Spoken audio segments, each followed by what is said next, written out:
全民穿越求生游戏来到沙漠世界的马天，竟然解锁了种田天赋。他要怎么在沙漠中建设属于自己的绿洲呢？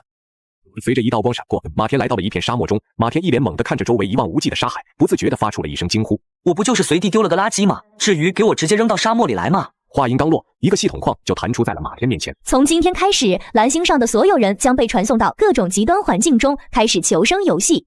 接下来将宣布几条基础规则：一、系统将给各位玩家们1个月的准备时间，用来收集物资，建造自己的庇护所。2、1个月的期限一到，世界将会每7天经历一次随机天灾，第一次天灾为极夜，到时候最低气温将达到-50度。3、求生世界的夜晚充满了危险，所以请各位玩家尽量在白天出门收集物资。等一下，我怎么没看到系统说的庇护所呢？话音刚落，就有一道光柱从天而降，随着光芒消散，马天惊讶地发现自己所在的地方竟然变成一小片绿洲。接着，在绿洲的正中央出现了一个不大的水洼，正在不断涌出清澈的淡水。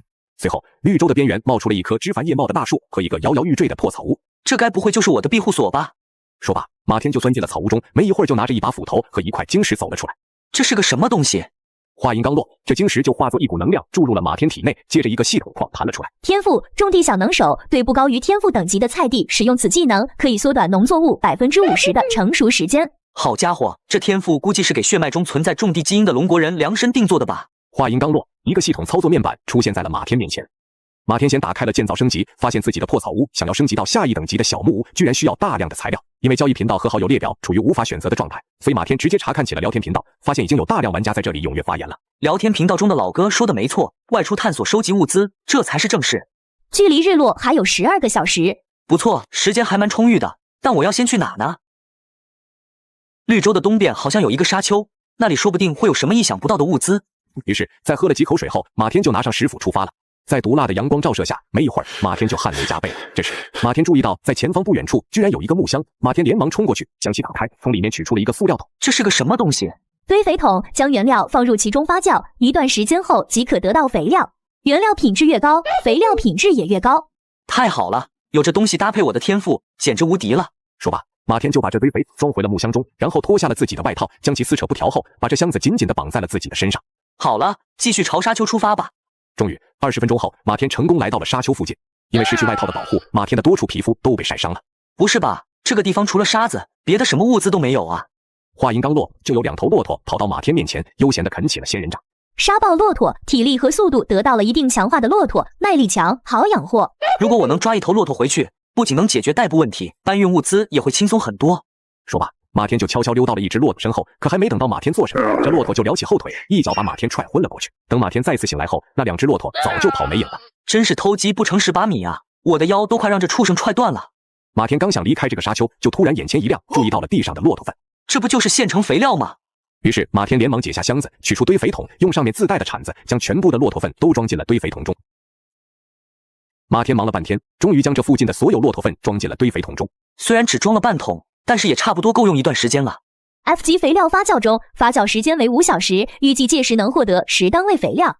带着这玩意儿，行动也不方便，还是先把这桶肥料运回绿洲吧。等马天回到绿洲时，他几乎筋疲力尽了。就见他丢下木箱，踉踉跄跄地冲到水洼旁，猛喝了好几口，又躺了好一会儿后，才终于缓过来。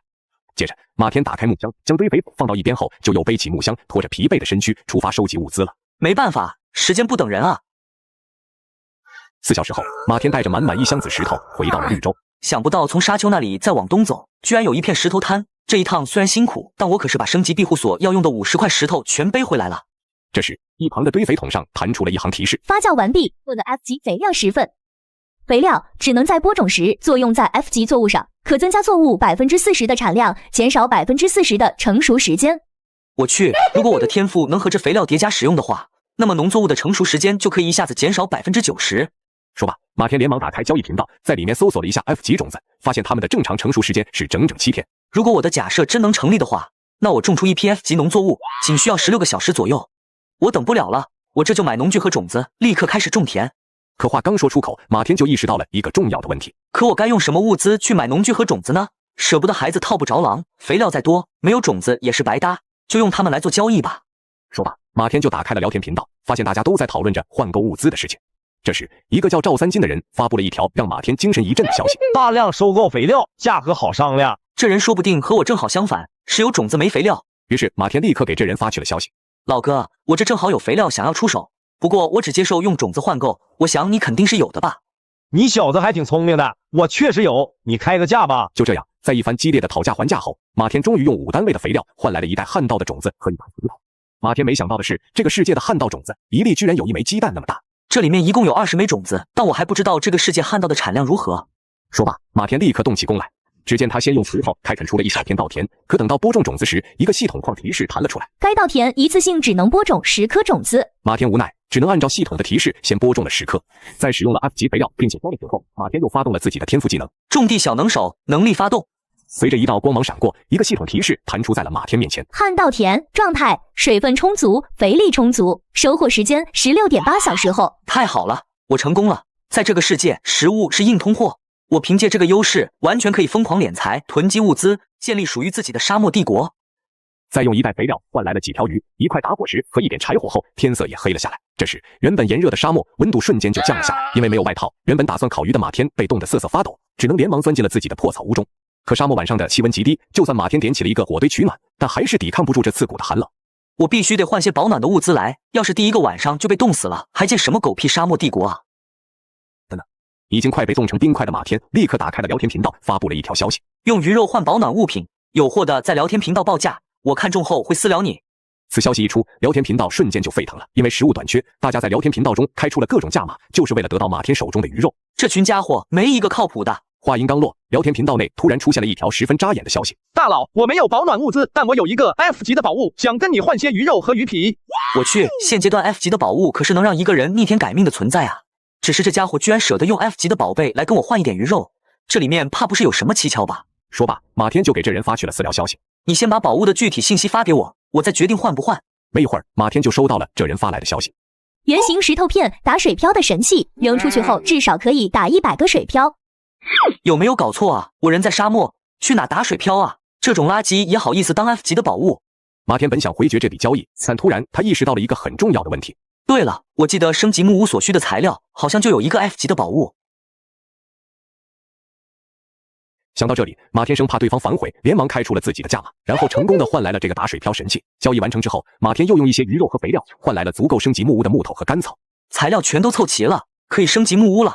随着一阵白光闪过，破草屋旁堆放着的所有物资材料一起消失不见。而下一刻，一阵光芒笼罩了破草屋。等光芒散去后，一个崭新的木屋出现在了这一小片绿洲上。这木屋就是要比破草屋暖和多了。话音刚落，一个系统框就弹了出来。恭喜马天成为第114514位升级木屋的玩家，获得系统提供的奖励宝箱一个。马天见状，连忙上前打开宝箱，接着4件物一下子就出现在了马天的木屋中。自热毯能将吸收到的热量增强5倍释放出去，并且可以调节释放功率。太好了，有这张毯子在，今晚能睡个舒服觉了，而且以后的集夜也能用得到。在将其他的物品都简单查看了一遍后，马天就想趁热打铁，继续给木屋升一级。可这次点击建造后弹出的数据却彻底让马天傻了眼。我去，居然要这么多！狗系统，你干脆直接去抢算了。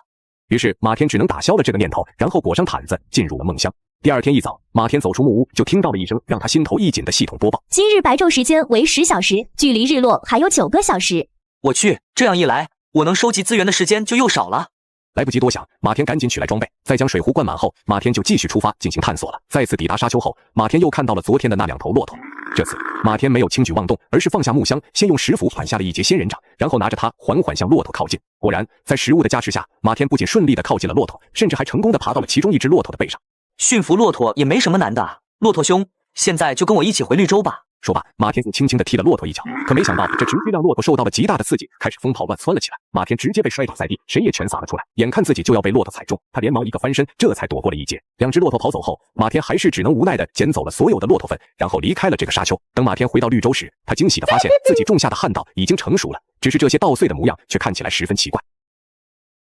什么情况？我种的不是稻子吗？怎么变成蒲公英了？可话音刚落，这10株蒲公英就散出了耀眼的光芒。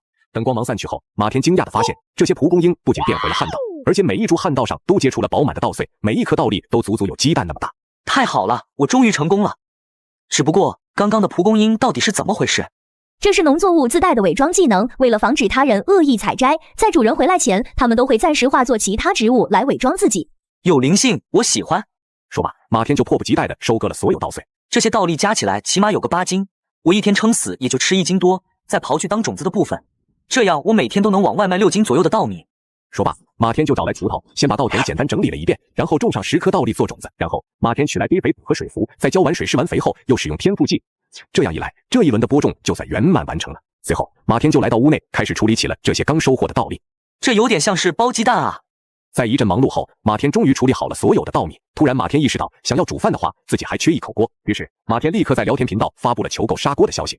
用2粒大米换一口砂锅，有想法的私聊我。谁知此话一出，马天立刻引来了众玩家的围攻和群嘲。而马天见状也不恼怒，而是用聊天频道中自带的相机功能拍摄了一张大米的照片，然后发到了聊天频道中。很快，大家就围绕着这张照片展开了激烈的讨论。你这不是用馒头吗？干嘛还要用大米来换锅？楼上的你是不是傻呀？这很明显是鸡蛋啊！眼看大家讨论的越来越激烈，马天高兴地说道：“好家伙，这是一次宣传推广大稻米的绝佳机会啊！我必须得把握住了。”于是，马天直接在聊天频道公布了大米这个正确答案。瞬间，聊天频道就被引爆了。果然，在把大米的真实大小和分量展现给大家后，没一会儿，马天就成功换来了锅。他刚想煮饭，之前的牛子英就又给他发来了一条消息：“大佬，我采摘到了一点野草莓种子，我能跟你换一碗米汤吗？”水果确实是个稀缺玩意儿啊。于是，马天同意了牛子英的请求，并且为了拉拢人心，马天还承诺额外送给他一些吃的。吃饱喝足后，马天也收到了牛子英发来的草莓种子。在将草莓种子也种下后，马天就取出装备，打算继续外出探索。沙丘那边基本探索完了，这次就换个方向吧。马天这次选择了向西边前进。幸运的是，才刚探索了没一会儿，马天就成功收集到了许多石头和木材。想不到这边的物资很充足啊，只要不出什么意外，这趟探索应该是收获满满啊。可话音刚落，就有一阵狼嚎声传入马天耳中，接着一群狼不知道从哪突然窜出，围住了马天。我去，我这张嘴啊，真是好的不灵，坏的灵。在一阵狼嚎后，这群狼就一只接一只的冲上来，朝马天发动攻击，而马天也只能不断用斧头进行抵抗。可恶，这群畜生竟然还会玩车轮战！再这样下去，我体力耗光的那一刻就是我的死期了。这时，马天突然注意到，一只更加雄壮凶猛的狼始终没有上前，而是一直在后面默默注视着这一切。那家伙肯定就是狼王，如果我能干掉他，没有领头的，这群狼可能就会散掉了。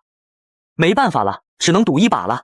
说罢，马天就一个箭步冲了上去，用尽全身力气朝着狼王的脑袋挥出了致命一斧。可这狼王也不是吃字，一个后撤就躲开了马天的这一击。不愧是狼王，果然比其他野狼难对付。但马天依然没有放弃自己的计划，而是不断挥动手中的斧子朝狼王砍去。可这狼王就像在戏耍马天一样，只是不断闪身躲闪，没有一点主动攻击的意思。而其他的野狼也像是在看戏一样注视这一切。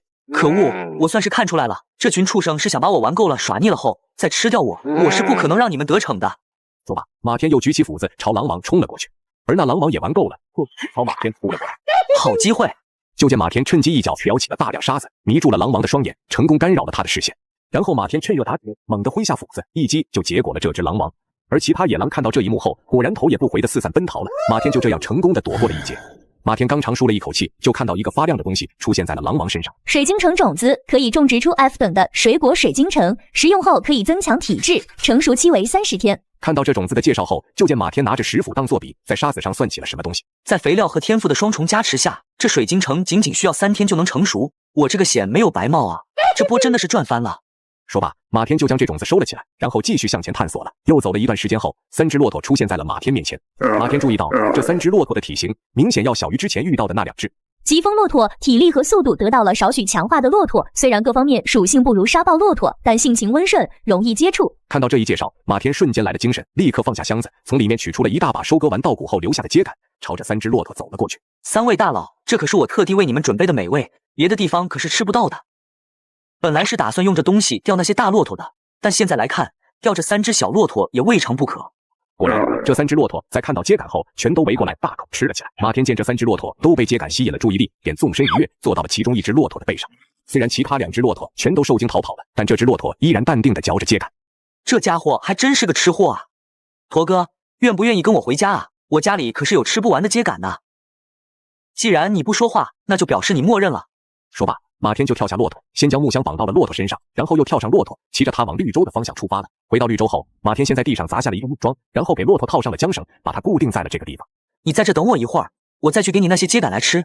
可那骆驼却被一旁还未成熟的稻子和草莓吸引了注意力，张嘴就要咬去。就在这危急关头，马天抱着秸秆走了出来，看到这一幕后，连忙上前，用尽全身力气拉开了这骆驼。我去，差点就被你坏了我的好事了。无奈，马天只能将其拴在了远离农田的位置，然后回屋休息了。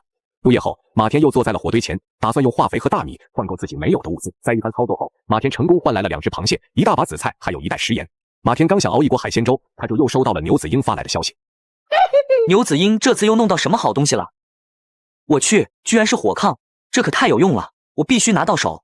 马天生怕牛子英反悔，立刻答应了他的交易请求。不仅如此，马天还把刚买了的螃蟹也送了一只给他。片刻后，随着一道光闪过，火炕的图纸出现在了马天手中。制作所需的石头和粘土都好说，可这石灰我可从来没见有玩家卖过啊，这可咋办呢？盯着这图纸看了一会儿后，马天就打开了聊天频道，发布了一条求购石灰的消息。可是等了好久都没有人回应他。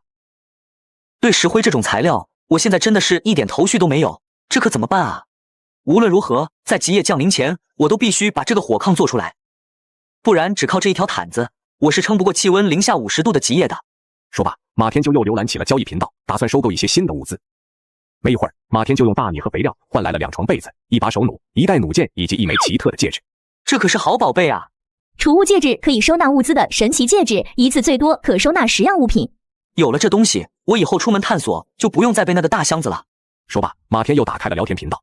本来他只想搜集一些最新的玩家情报，但突然出现了一条消息，却吸引了马天的注意力。出售食人花种子，数量有限，先到先得。这个游戏里居然还有食人花这种神奇的生物。钢铁食人花种子可以种植出 F 等级的钢铁食人花。食人花拥有一定程度的自我意识，可通过吞噬血肉或者使用肥料进化，最高可进化至 C 级。这可是好东西啊！如果我能把它喂养到 C 级，让它给我看个家护个院，岂不是美滋滋？说罢，马天就直接私聊了这个玩家，花高价从他手里拿下了食人花的种子。第二天一早，马天刚走出木屋，系统的播报声就再次响了起来。今日白昼时间为10小时，距离日落还有9个小时。幸好白天的时间没有再次减少，不然我真要忙不过来了。说罢，马天就找来锄头，又开垦出了一小片田地，将食人花的种子播种了下去。然后，马天取来堆肥桶和水壶，浇完水施完肥后，又使用了天赋技。可没想到的是，只用了短短几秒钟，一朵龇牙咧嘴的大食人花就破土而出，出现在了马天面前。我去，这家伙居然长得这么快！接着，这食人花竟然跳出农田，开始在马天的绿洲里到处乱窜了起来。马天见状，连忙上前一把牵住了他的叶子，生怕这个丑家伙跑丢了。可没想到，这食人花竟然像一只宠物一样，不断蹭起了马天的手，表示出了亲昵和友好。你能听懂我说的话吗？就见这食人花晃了晃身躯，像是对马天做出了回应。既然如此，我就给你起个名字吧，以后就叫你曼波，怎么样？听闻此言，食人花直接左右摇摆了起来，似乎很喜欢这个名字。马天见状，无比开心，便再次回到农田旁，种下了水晶城的种子。可马天刚抄起堆肥桶，准备给橙子施肥，曼波就一下窜过来，张开大嘴，一下咬在了马天的手上。我去，曼波，你这是干什么啊？我的手要被你咬断了。可话音刚落，曼波就松开了马天的手，只是把堆肥桶吃了进去。马天连忙上前，把桶从曼波嘴里抢救了出来，然后生气地说道：“你这家伙怎么这么贪心啊？”可话音刚落，曼波的身躯就又飞速增长了起来，转眼间就变得和马天一样高了。只是你这家伙吃了我这么多的肥料，却还只是 F 级，看来想养好你，成本真是不小啊。这时，昨天种下的稻谷和草莓成熟了，马天见状，连忙上前将其收割，然后运进了墓中。接着，马天就在屋内开始给稻米脱起了壳。刚忙了没一会儿，马天就听到了一声野兽的惨叫声从屋外传来。马天一惊，连忙冲了出去。刚冲出木屋，马天就看到曼波在咀嚼着什么东西，然后他竟然从嘴里吐出了一个木质宝箱，这直接惊呆了马天。玩家马天的食人花成功击杀沙漠野狼1只，获得木质宝箱1个。曼波，你行啊，才刚出生就给我立了一个大功。说罢，马天就上前打开了这个宝箱，接着就有一道耀眼的红色光芒从里面迸发了出来。待红色光芒全都散去后，马天才敢伸手进去取东西。就见马天先取出了一袋种子，火爆辣椒，辣到爆炸的辣椒，请谨慎使用，成熟期为7天。我去，我可不敢吃这东西。不过用它来做个辣椒水一类的防身喷雾，应该还蛮不错的。接着，马天又从里面取出了一件花花绿绿的大棉袄。我去，这又是什么时尚单品啊？精品大花袄，保暖效果极强的花袄。每当有人夸奖一句这件花袄，就会增强器 0.1% 的保暖效果，强化上限为 50%。你别说，这大花袄还挺有个性的，就是这强化方式有点奇葩，以后我得抽空好好研究一下。说罢，马天就把大花袄收回了墓中。之后，马天又在农田上播种了旱稻和火爆辣椒，但在浇完水之后，马天将桶里最后一点肥料撒了下去，然后是放了自己的种田技能。肥料全都让曼波这家伙吃光了，得继续发酵一些出来。于是马天就来到树下，将昨晚疾风骆驼的粪便收了进去。这些也不太够用啊，看来还是得继续出去探索一下才行。于是马天就骑着骆驼出发了。有骆驼骑就是爽啊，不仅能提高探索效率，真遇到危险了也能立马开溜。话音刚落，前方就传来了一阵剧烈爆炸声。我去，什么情况？虽然知道前方肯定有危险，但在好奇心的驱使下，马天还是决定上前一探究竟。没一会儿，马天就到达了目的地。就见一个女人浑身是伤倒在了沙砾中，她的四周散落着许多物资，地面还有爆炸过的痕迹。我去，这么多物资，这下我可发财了。说罢，马天就跳下了骆驼，利用储物戒指收集起了物资。戒指装满后，马天就开始将物资搬到了骆驼背上。这时，那个女人醒了过来，在看到马天的所作所为后，她里面掏出一把匕首，冲上前把马天扑倒在了地上。你这个混蛋，这是我和沙漠巨蜥拼死搏斗后获得的物资，你居然敢趁人之危抢我东西！玉霞饶命，我只是路过而已，害怕你的物资被人抢了，暂时帮你保管一下。还敢花言巧语，我这就宰了你！可话音刚落，这女人就两眼一黑，晕了过去。我去，我怎么这么倒霉，遇到一个女疯子？说罢，马天就继续搬运起了物资。可就在马天打算离开时，他却看着倒在地上的女人犹豫了起来。不行，末世最忌讳当圣母，更何况这疯女人刚才要杀我，我绝对不能救她。当那女人再次醒来时，她发现自己正躺在一个陌生的小屋中。这时，马天就端着一个杯子走了屋内。你醒了，这是新鲜的骆驼奶，快喝了吧。你这个流氓，居然趁我昏倒把我带回了你家，不要脸！你有病吧？是我救了你呀，不然你早就死在沙漠里了。可这女人没有理会马天说的话，而是猛地起身，一拳打倒了马天，然后又朝木屋门口跑去。就在这时，曼波扭着身体走进了屋中，而这女人在看到曼波之后，脸色大变，在发出一阵尖叫后，竟然直接被吓晕了过去。这女人再次醒来后，本想趁马天不注意发动偷袭，但她突然惊讶地发现自己身上的伤竟然都被治好了。而马天这时也发现她醒了，便递过来一碗饭，然后说道：“快吃了补充体力，你可千万不能死啊，不然花了那么多物资给你卖药就白费了。我虽然拿了你的物资，但也救了你一命，所以咱们算扯平了。”在一番交流后，马天得知了对方名叫张雨婷，就住在自己据地北方的一片绿洲中。那我为什么会在我家南边遇到你呢？因为我打算去寻找这张藏宝图上记录的宝藏，你有没有兴趣和我一起去啊？听张雨婷这么说，马天也来了兴致。好，那你就在我这休整一晚吧，明天咱们再出发。对了，我还想请你帮我一个小忙。说罢，马天便快速跑走。没一会儿，马天就拿着那件精品大花袄跑了回来。你能不能赞美一下这件大花袄，夸夸它很漂亮什么的？这人有毛病吧？算了，看在他救了我的份上，就昧着良心夸两句吧。哇，这件衣服真美，都可以穿着它去参加时装展了。这时，一阵系统的播报声就在马天耳边响了起来。得到一声赞美，精品大花袄的保暖效果增加0.1%。我去，真的有用。于是马天就给张雨婷解释了一下这花袄的强化原理，希望她能继续帮忙强化。可接下来，无论张雨婷怎么夸奖这件大花袄，它的属性也都没再继续提升。看来一位玩家的夸奖只能对他生效一次。不过你别失望，我还有个好办法。说罢，张雨婷就在马天疑惑的目光中穿上了这件大花袄，然后又打开系统自带的拍照功能，拍下了几张非常好看的写真，将其发到了聊天频道中，并配文说道：“哪位哥哥能夸一下这件大花袄啊？夸得最好听的哥哥能得到妹妹的独家奖励哦。”此消息一出，聊天频道瞬间就沸腾了，大量玩家被张雨婷的美貌吸引，争先恐后的在聊天频道中用尽各种词汇夸奖这件大花袄。仅仅用了半个小时，马天这件大花袄的保暖效果就成功强化到了50%。给你，搞定了！你又欠我一个人情啊！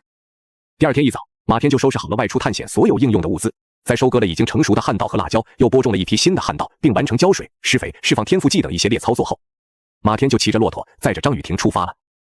在沙漠中前进了一会儿后，马天突然注意到前方不远处站着两个面无表情的女孩，前面好像有点不对劲，咱们最好还是绕着走比较好。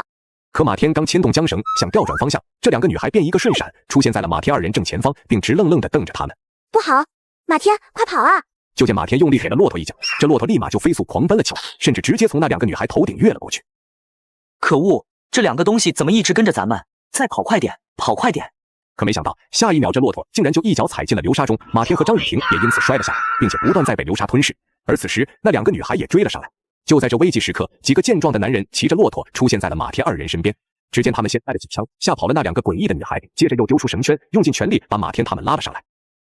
谢谢你们救了我们。在一番交流后，马天得知他们就是这片沙漠的土著，但末世求生游戏开启后，他们的生活受到了极大的影响。但我知道这不能怪你们，你们也是被那系统掳来的。大哥，刚才那两个东西是什么呀？那是沙漠幻灵，专门袭击路过的旅人。安全起见，你们先跟我们回村休息一下吧。没多久，马天和张雨婷就跟随这些人来到了一个小村落中，村里的居民非常欢迎马天二人的到来。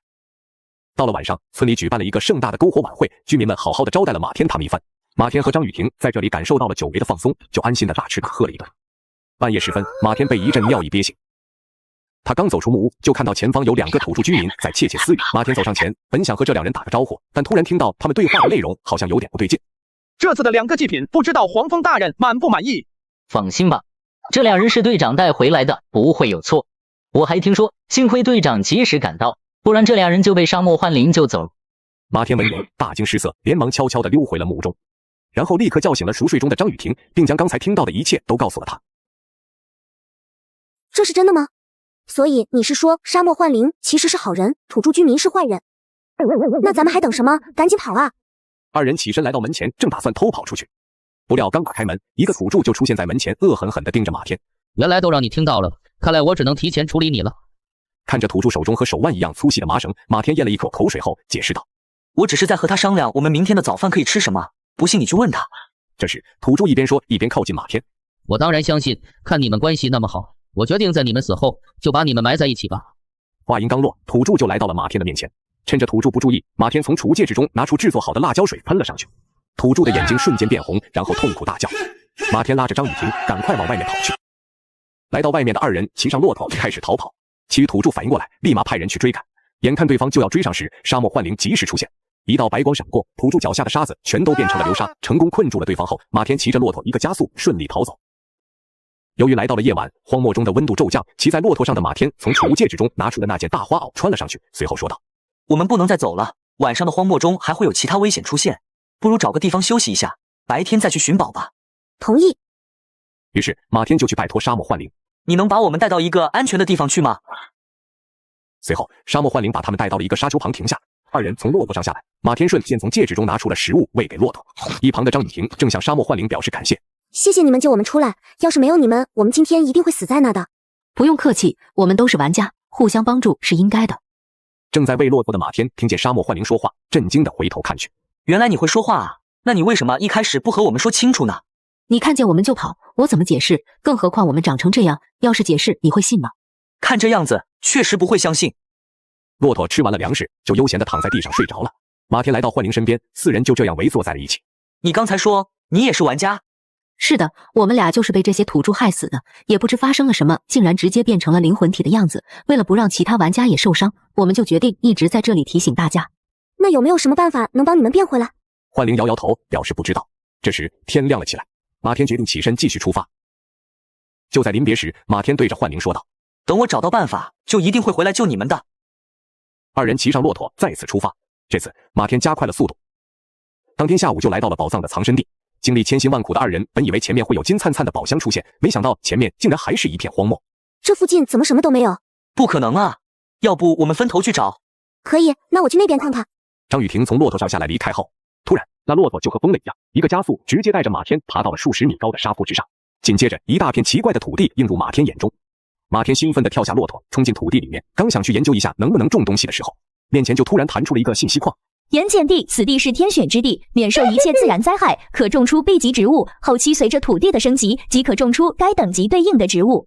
太棒了！有了这土地，再加上我的种植天赋，以后我种什么都没问题了。只是这土地距离我的住所实在太远了，看来我得想个办法才行。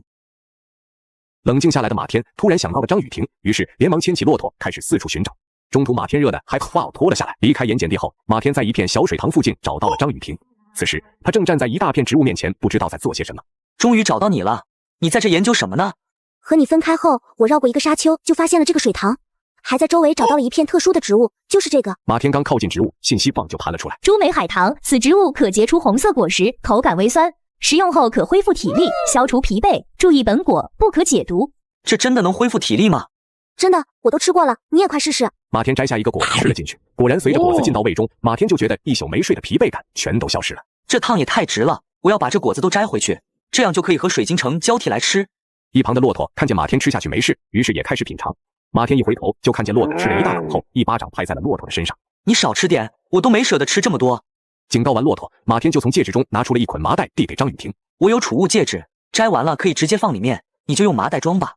还有，遇见没成熟的果子就可以不用摘了，这样可以保护植物的生长平衡。安排完毕，马天和张雨婷就开始分头行动。很快，周围成熟的果子都被他俩摘完了。摘完后，马天再次来到盐碱地上，打算种上一些植物后再离开。我记得旱稻不能种在盐碱地上，也不知道辣椒可不可以，我来试试。马天把辣椒的种子撒了下去，系统立即弹出警告，然后把种子退了回来。该植物不可在盐碱地上耕种，竟然没成功。那你再试试这个种子呢？你这又是从哪来的？刚才摘果子时发现了一个宝箱，本来想摘完告诉你的，谁知道现在就派上用场了。黄瓜种子属葫芦科，洗净先用，味甘，性凉，成熟期为20天。马田又尝试了一下，结果发现还是不行。这次一旁的张雨婷竟然又不知道从哪掏出一个宝箱，递给了马田。我这还有一个没打开的，就交给你了。你怎么不早说？其实我遇见了2个宝箱，这个本来是想偷偷留下来自己带回去的。看见张雨婷这么愧疚的样子，马田也没再继续指责，接过宝箱说道：算了，我来打开吧。但是这么一会儿的功夫，就让你遇见了2个宝箱，我承认我有些嫉妒你了。马铃薯别称土豆，茄科茄属一年生草本植物，是一款十全十美的食物，成熟期为10天。竟然开出来了土豆，这要是能在这里种上，以后就不愁没有好生活了。那你赶紧试试吧，记得成熟后分我一半。答应张雨婷后，马田种下土豆，就开始在心里祈祷，一定要成功。这回系统没有出现提示，种子顺利种下。之后，马田使用了技能，就看见刚才还光秃秃的盐碱地上长出了绿色的茎叶。这土豆还要再生长几天，我们趁着天还没黑，先回去吧。返回途中，张雨婷对马田说：在这儿放我下去就好，我要回我的绿洲了，谢谢你给的果子。张雨婷转身挥手告别马田。之后，马田加快了速度，终于在天黑之前赶了回来。回来后的第一件事就是去看田里的植物，因为是马田跑了过来，所以田里面的植物都变回了本来的样子。顺利把它们收进来后，马田发出感慨：这次离家2天，一个果子都没少，看来我也挺幸运的，没遇上偷果子的盗贼。话音刚落，曼波推着一摞宝箱出现。原来是你帮我把来摘果子的都处理掉了吗？全民穿越求生游戏，张雨婷再次遇险，马田能够顺利救出吗？在无尽的荒漠中寻宝，马田又能够顺利获得自己想要的石灰石吗？曼波点点头，之后又骄傲地扬起头，那样子仿佛在说：没错，就是我干的。我真是没有白养你，既然你成功守护住了果子，那么第一口就由你先来吃吧。马田拿出一个水晶城扔进曼波的嘴里，然后再次种下了水晶城和旱稻，一样种一半，合理安排空间。随后，马田想起自己的骆驼还没喂，就又回到骆驼身边，也给他吃了一个橙子。突然，漆黑的荒漠深处竟然传来了野兽的叫声。想到这个世界的求生规则，马田迅速转身回屋子躲了起来。回到屋子，马田就看见曼波已经躺在自己的自热毯里睡着了。你是真会享受啊！没有困意的马田就打算把刚才获得的宝箱全都打开。恭喜获得除草剂乘3，木头乘100，石头乘200，旱稻种子若干。还有升级食物的材料，也不算是没有收获，慢慢来吧。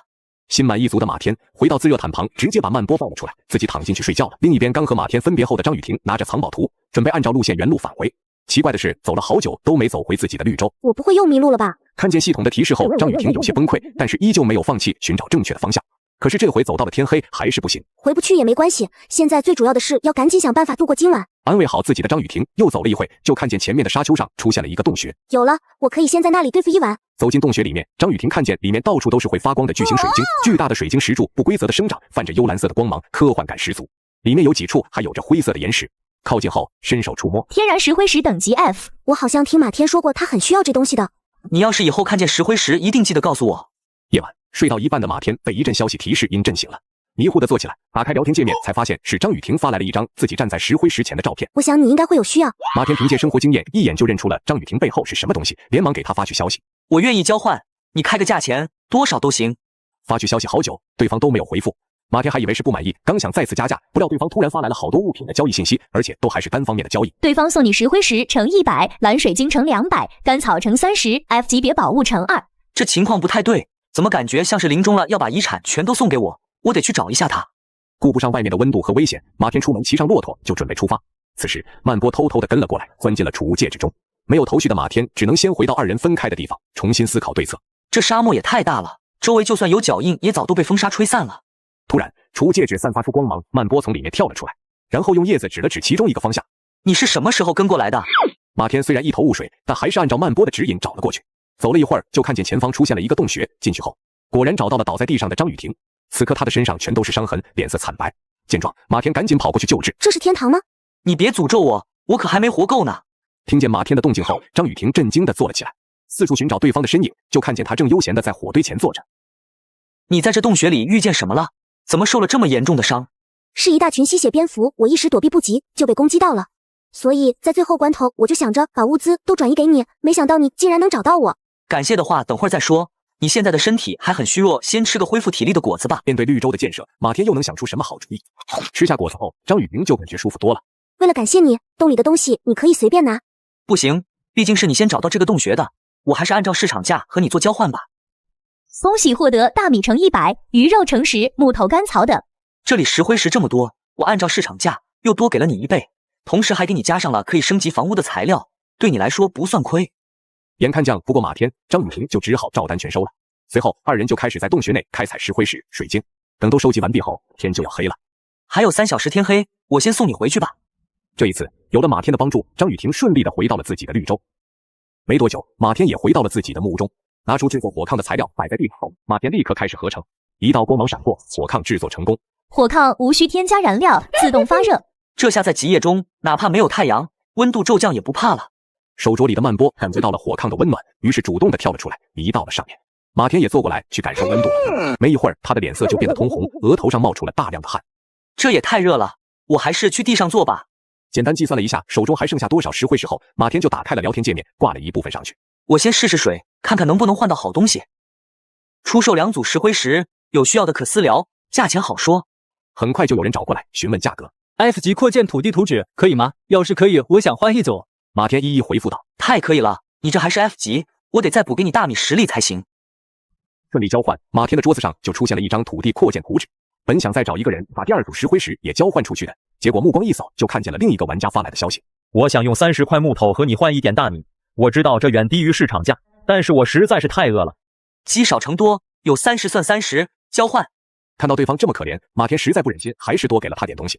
一道光闪过，交易完成。再次浏览后，马天发现这么多天过去了，还是有很多人连吃饭的问题都没解决。目前来说，粮食还是很值钱的。一旦过2天，大家的农作物都成熟了，粮食就会面临贬值。我得在这之前利用好这个机会。简单编辑了一下，马天就把自己的消息发到了交易平台上。木头、石头、干草、肉类都可过来找我换取大米乘50。消息一经发布，很多饥饿的人都过来找到马天。躺在火炕上和几个人做完交换后，马天就睡着了。此时公共聊天界面上，大家却聊得火热。只用了1个晚上，马天的名号就火了，所有人都知道他开出的条件特别实惠。第2天，当马天醒来后，刚离开火炕，就感觉周围的温度都降低了。这才第10天左右，温度就降了。要是极夜真的来了，恐怕会更加寒冷。想到这里，马天立即去查看在外面的骆子，发现人家正睡得好好的。看来现在的温度对动物来说还算能接受的，也不知道植物怎么样。转身来到农田边上，发现植物也没有受到影响。现在旱稻的储量已经够用，暂时不需要种了。水晶城加上红果子也够吃好久。这回我就种上辣椒和黄瓜吧，还是一样一半。收获、播种、施展技能，马天一套动作已经非常熟练，很快就结束了工作。休息间隙，马天坐在门口，刚打开系统，就发现玩家的人数减少了很多。看来这个温度虽然对动植物没什么影响，但是对人来说可是致命的。现在不光是粮食，升级的材料也很珍贵了。因为突然的降温，很多人都开始在交易平台上收购保暖物品。这时，一个叫最大联盟的刷屏信息吸引了马天的注意，他们来回只重复刷一句话：本区最大联盟开始纳新，加入我们立即共享资源，即可获得保暖羽绒服1件。下面很多人都在回应，想着加入他们就可以有一个依靠了。但是由于马天暂不考虑和别人合作，就关掉了系统，去思考自己的事情了。算算日子，盐碱地那边的食物应该成熟了，我得去看看了。这一次，马天对路线已经非常熟悉了，很快翻越最后一个沙丘，就来到了盐碱地上。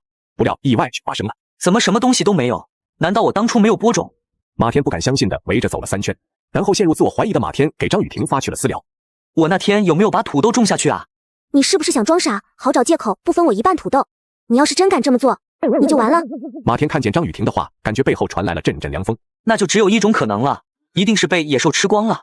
气愤的马天拿出几粒大米撒在盐碱地上，有第1次就有第2次，这样他一定会再被大米吸引过来的。等我把你抓住，就把你变成宝箱。之后，马天就藏在了附近的植物后面，等待天黑后，果然有一个身影鬼鬼祟祟地出现在了盐碱地上。马天瞬间冲出一脚踹在了对方身上，然后直接按住。但是身下的怪兽不断扭动着身子，突然扭头一口咬在了马天身上。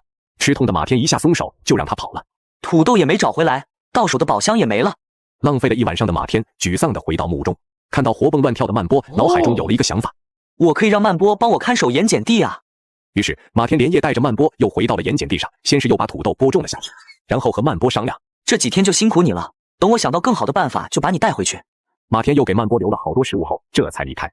回到木屋里，马天就开始想办法解决盐碱地的问题。天一亮我就外出寻找宝箱，现在这个时间我还是先去交易频道问问看吧。思考过后的马天就在交易频道上发出消息：现用10粒大米高价换取类似篱笆之类能保护农田的东西。发完后，一瞬间马天就被消息淹没了。本以为还可以像上次一样轻松就能交换到，结果发现天塌了。这么多消息其实都是在骂自己的。真的是在骂我啊！明明米汤是你们管我要的，现在我竟然成罪人了。马天虽然不在乎别人的评价，但也是有点生气的，于是默默地把那些造谣的人全都拉黑了。刚才骂过我的人，以后都不能再和我做交易了。紧接着，马天就更新了交易信息，最新定价 F 级别宝物可换大米加水晶城1个。众人一看，这橙子还能恢复体力，一下就都开始后悔，全都主动选择把实情告诉给马天。这个得不到我是什么意思？难道他们邀请我加入了？马天查询后，果然发现有一条邀请自己的消息存在。这边还没等马天出面说话，就看见张雨婷此时发了一个公告：以后只要是这联盟内的人，就都不能和我交易石灰石了。这一下，众人又都开始全闹着要退出联盟。于是，一个好好的联盟原地散伙了，也算是恶有恶报了。处理完这件事，马天就睡着了。天一亮，刚走出家门，系统就发出警告：注意白昼时间缩短，仅剩6小时，请各位外出寻找物资的玩家随时注意时间。那我要抓紧时间了。骑着骆驼出发了，走了很远都没遇见一个宝箱。马天刚想让骆驼停下，掉头回去，就看见前面出现了一个村庄。骆驼大哥，我们去那里。当马天发出指令后，就发现骆驼在原地无动于衷，一点都没有想要移动的意思。是不是累了？给他吃个橙子试试看。从骆驼身上下来，扔给他一个橙子后，骆驼还是没有动。马天立马又喂一个，就这样重复了3次后，马天才想明白，生气地喊了出来：你是不是以为一直这样就能有橙子吃？骆驼拿出挑衅的目光看着马天，看我怎么治你。马天直接骑上骆驼，在上面偷摸制作了一个东西，然后放在了骆驼的头上。骆驼一看前面的橙子，立马开始奔跑，不一会儿就到了村庄附近。刚接近村庄，马天就听到了奇怪的声音，这是从里面的屋子里传来的。为了方便探索，马天就把骆驼拴在了一个隐蔽的屋檐下，然后独自来到发出声音的屋子前。这时，马天才听清楚里面是有人在唱歌，于是偷偷打开一条门缝，就开始趴在门口观看。突然，一只手从马天的背后伸了过来，然后拍了拍马天：你是谁？你要干什么？大爷并没有什么别的举动，开口说道：你要是想看，可以推门进去看的。说完后，大爷就绕开了马天，直接推门进去了。马天没有犹豫，选择直接跟上。屋子内有一个很大的台子，此时上面正站着一个美女在表演节目。那美女看见马天进来，好像开口对他说了一句话。他对我说了什么？离得太远，我实在听不清啊。于是马天缓缓向前走去，想要离舞台近一点，好听清对方说的话。然而就在这时，一个壮汉从背后接近马天，一棍子就敲晕了。我这是被带到了一个神殿中吗？观察了下四周，马天就看到角落里出现了一个宝箱。车到山前自有路，宝箱错过了，可就是真的错过了。我先去开宝箱。于是从戒指中拿出提前藏好的小刀，割开了绳子，马天就快速跑到宝箱面前。土地升级图纸可用于提升土地等级，增加土地营养。这可真是好东西，我可以把它用在盐碱地上。马天刚把它收进戒指中，就听见外面有人走了过来，于是连忙四处寻找可以藏身的地方，最后躲进了桌子下面。村长，这神殿只有这一个入口，我保证一个人都没有放进去。那就好，抓了这么多外乡人，结果都让他们跑了，这回可算是看住一个了。等把他献祭给守护神后，我们村庄就有救了。二人沟通完就推开门走了进去，发现里空无一人。你不是说把他看住了吗？我是真的看住了，门口的守卫都可以为我作证，所以他一定是在这里面躲起来了。村长环顾四周后，直接来到马天躲着的桌子下面，一把掀起桌布，但是里面一个人都没有。快去，都去给我找！接到命令的壮汉带着门口的守卫出发了。原来躲在桌子里的马天，眼看村长要走过来了，正不知道怎么办时，突然脚下的地砖直接打开，马天直直的掉了下去。马天揉着摔疼的屁股刚起身，眼前就又出现了一个宝箱。虽然疼了点，但是要是每出现一个危险就给一个宝箱，那还真挺好的。马天上前打开宝箱。小型泉眼可冒出源源不断的水资源，净水器用于净化水质的设备，去除水中的杂质、细菌等有害物质，确保饮用水的安全和纯净。竟然有净水器，这样就不用担心喝到不干净的水了。突然有人拍了拍马天后背，这回马天条件反射，直接回身按住了对方，然后看见对方是之前跳舞的那个女人后，马天才松手。我都没做什么，你怎么用这么大的力气？对不起，我现在让人吓得已经条件反射了。你叫什么名字？舞台上想对我说什么啊？叫我小袁就行。我之前是想对你说快跑的，没想到还是害你被绑进来了。原来是这样，你们村庄到底是怎么一回事？这都是因为一个诅咒。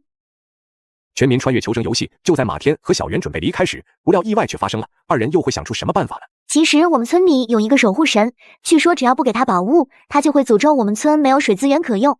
要知道在这荒漠中，水资源可是最宝贵的，所以村长每年都会抓好多人过来。那人也算宝物吗？是的，也算。马天感到震惊，就感觉此地不宜久留，于是立马让小袁带他离开这里。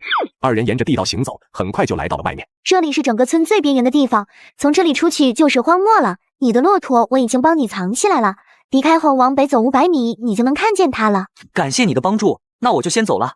说完后，马天就走到门前，拉开门先观察了门外的动静，不料正好看见村长带人往这边过来搜查。马田立刻回身，又轻轻地把门关上。怎么了？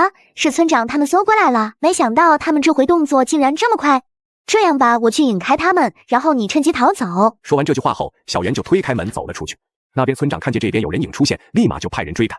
马田趁机就往相反的方向逃走。离开村子后，马田一口气直接跑到小袁说的藏骆驼的地方后，才敢停下。马田就看见骆驼正窝在沙丘下睡得正香。这次骆驼怎么这么乖？小袁是用了什么办法驯服它的？真想向他学学。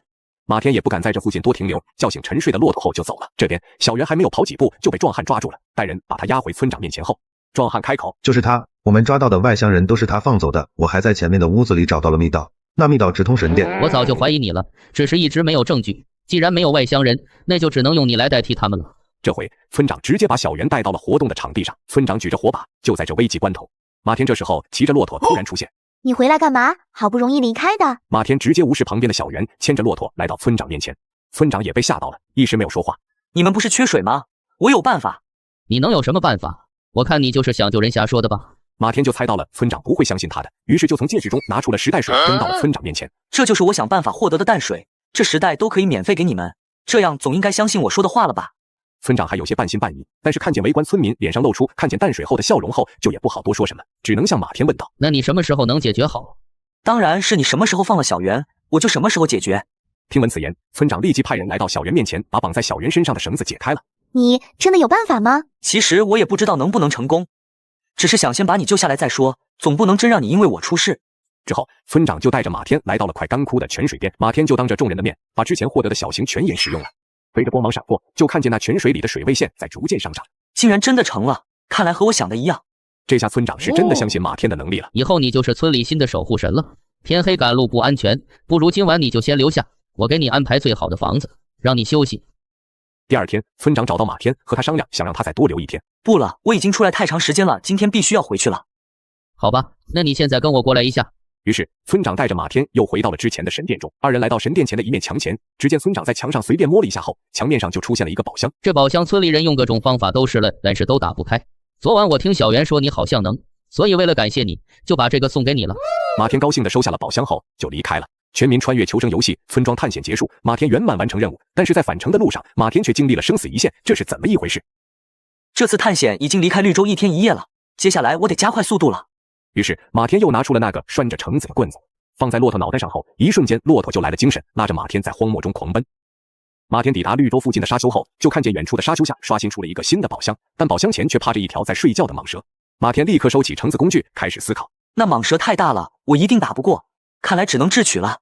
马天拍了拍骆驼，悄悄地说道：“骆驼大哥，我们先绕开它，然后从旁边接近，只要距离够用，等我把宝箱收进储物戒指中后，咱们就可以快速离开了。”骆驼也感觉到这条蟒蛇是非常危险的，于是选择听从马天的计划，放慢脚步，悄悄地接近。但很不巧的是，没走出几步，骆驼就踩到了一个木头，那木头一下断成2半，其中一半飞了出去，刚好就弹到了蟒蛇身上。蟒蛇被砸醒，睁开眼，死死地盯着马天。骆驼大哥，我觉得此刻应该可以跑了。话音刚落，蟒蛇就冲了过来。与此同时，马天骑着骆驼迅速转身就跑。回头看了一眼，马天发现蟒蛇还在紧追不舍。然而此时骆驼已经累得放慢了速度，见状马天赶紧拿出一个水晶橙喂给了他。快，我们去找曼波。恢复体力的骆驼紧急调转方向，朝着盐碱地狂奔而去。此时曼波正非常悠闲地晒着太阳，突然远处传来了马天的声音，吓得他直接站起来，开始着急地收拾满地的垃圾。